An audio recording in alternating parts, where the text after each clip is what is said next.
What? What? What the hell is this? Harumph.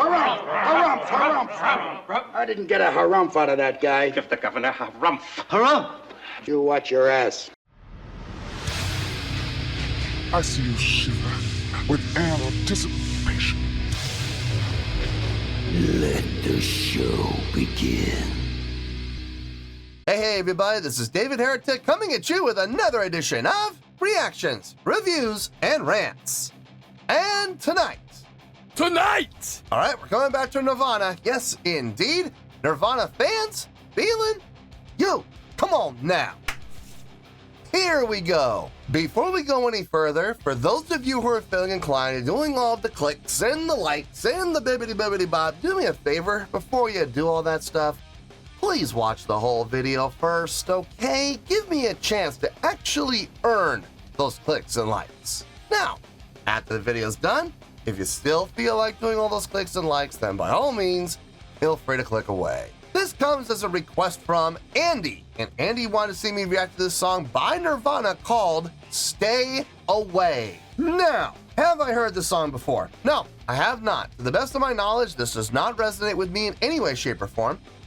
However, there's always a possibility I may have heard the song in passing and I just don't realize it.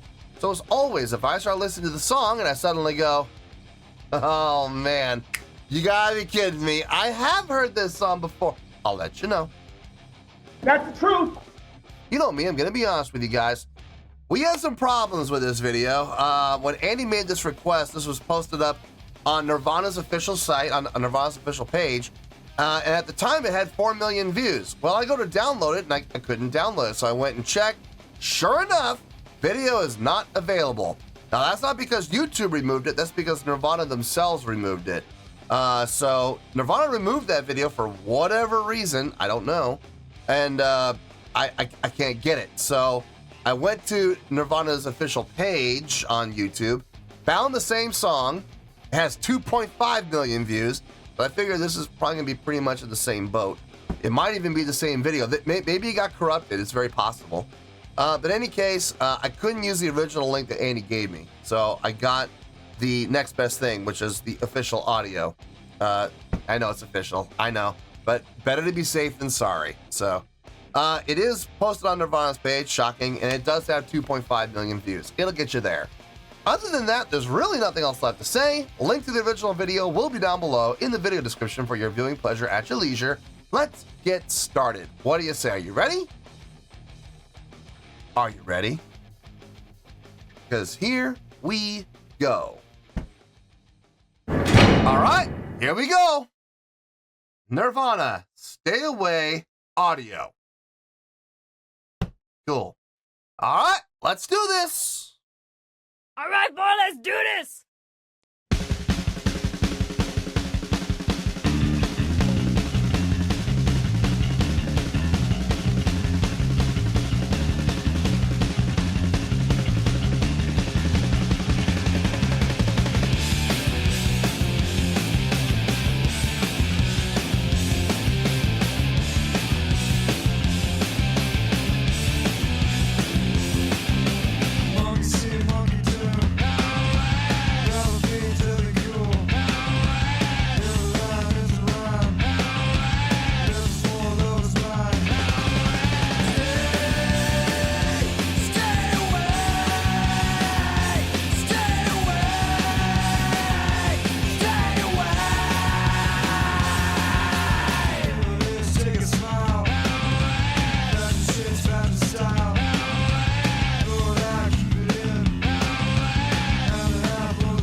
The riff.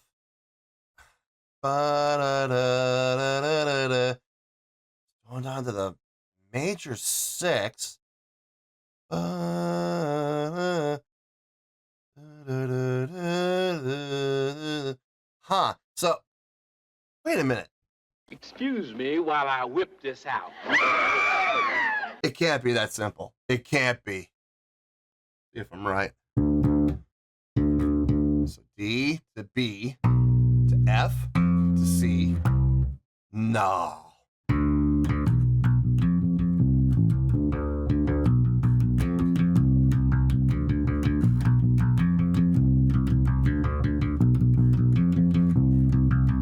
No way. Come on.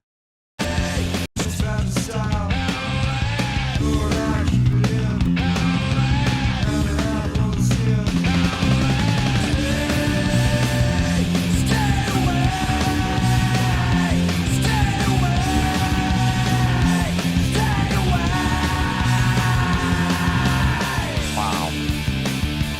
It is that simple. It really is that simple. That was what was throwing me off, was that it was going down a minor third to the major 6. But the rest of it made sense. Yeah, man. Okay. Look, I have said this time and time again on the channel. Simple can be effective when it's done properly. And this was absolutely what I'm talking about. Utilizing the minor third integer going down to the major 6, kind of jarring, right? It definitely gets your attention. It makes you go, I wasn't expecting that.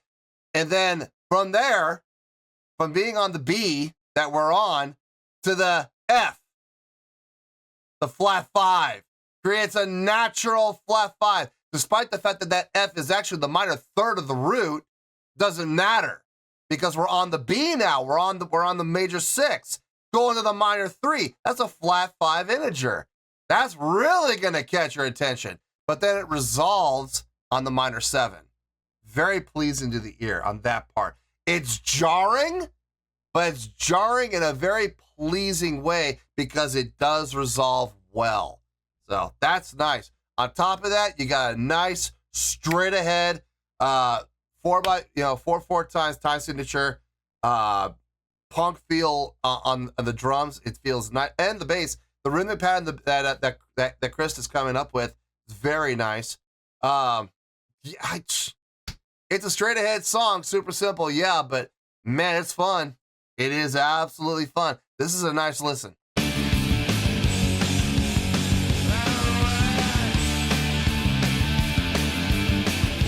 Oh, we're moving around to D now. That's the riff.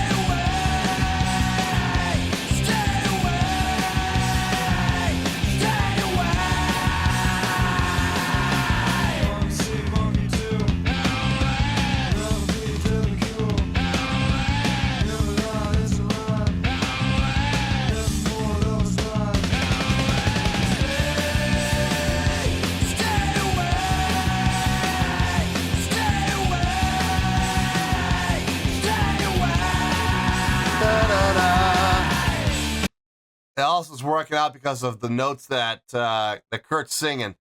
5/4 major 3 ba da da da da over the root D. Da da da. It gives it that natural major resolution in the main melodic line, which is the vocals. Very cool. Very, very cool.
long.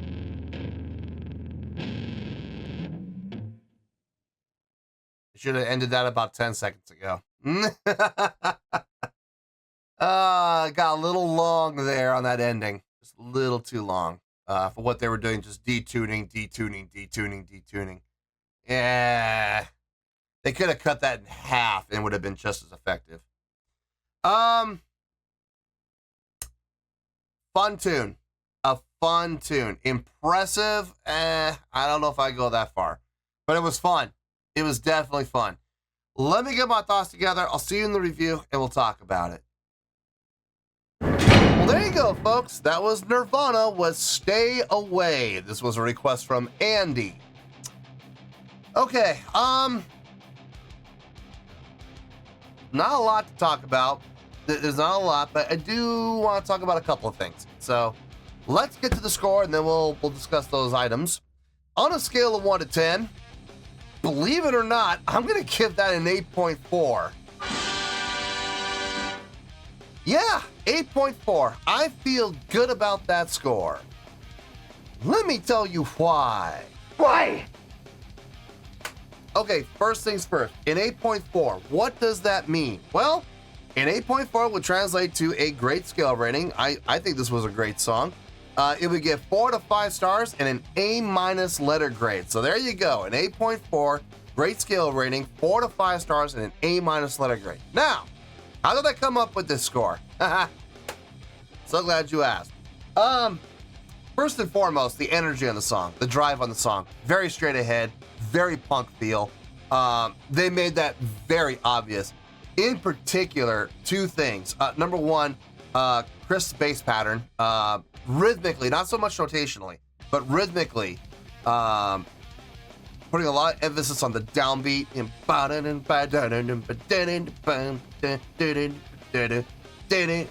know, the upbeat of 4. No, 1 and 2 and 3 and 4. 1 and 2 and 3 and 4. Yeah, the end of 2 right before 3. That was that, but otherwise it was 1, 3, 1, bam. 1, 3 and 4, and 1 and 2 and 3 and 4, and 1 and 2 and 3 and 4, 1 and 2 and 3. Very much accenting like where the snare would be on a straight ahead pattern, except snare would actually be on 2 and 4. Not always, but usually on 2 and 4. Sometimes snares on 1 and 3.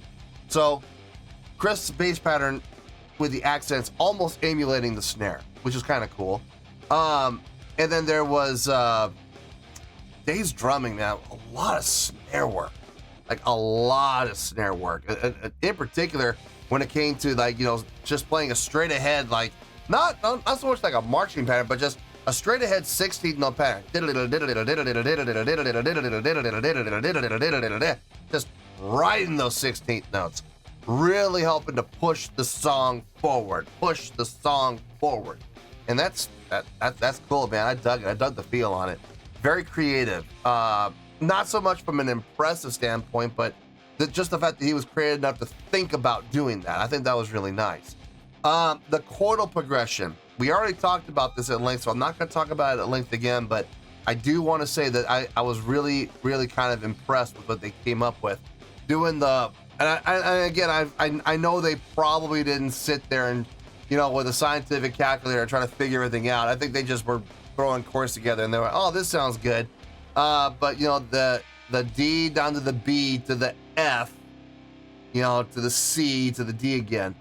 If you're looking at it notationally, you're going down a minor third to the major 6. From the major 6 to the minor third, which creates a natural flat 5. There's that dissonance right there.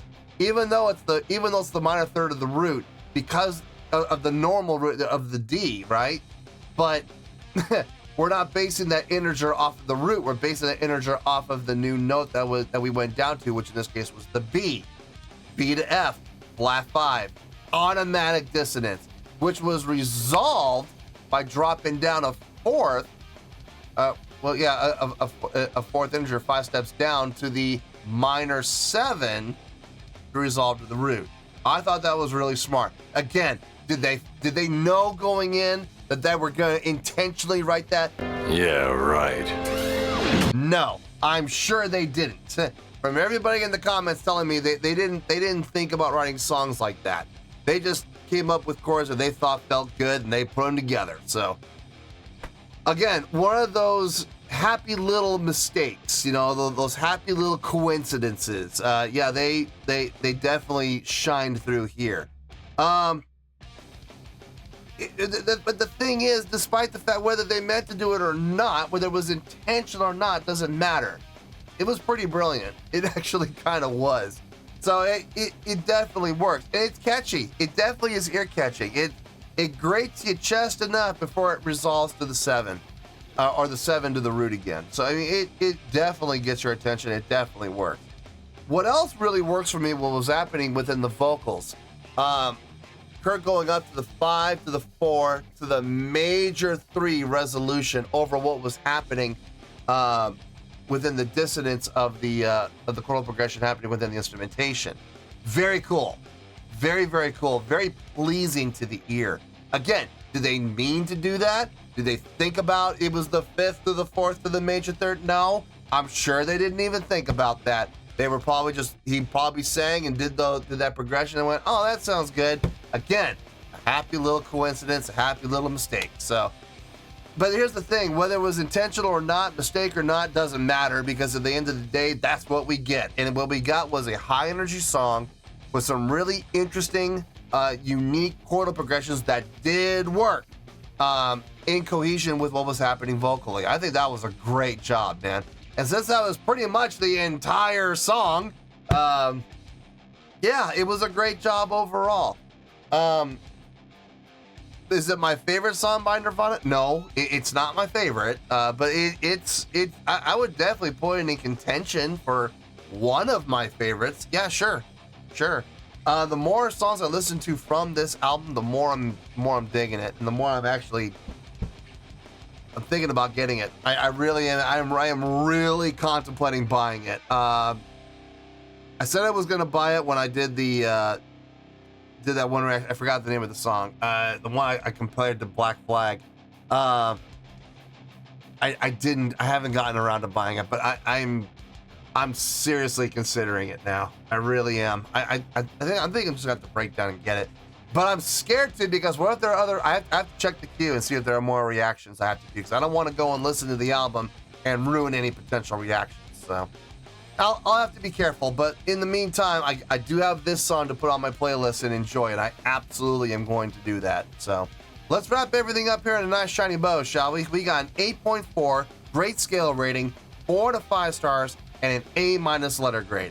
Take your pick. I don't care. Whichever one of those floats your boat. Final word, final score, I have spoken.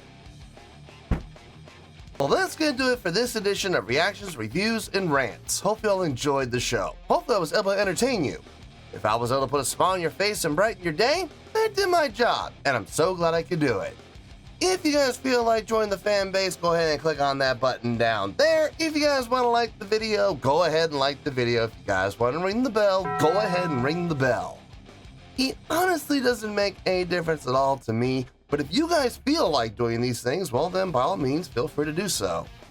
Well, that's going to do it for tonight, folks. Thank you very much for watching, and as always, this is David Heretic signing off, reminding you to stay fabulous and support each other. Later. Peace.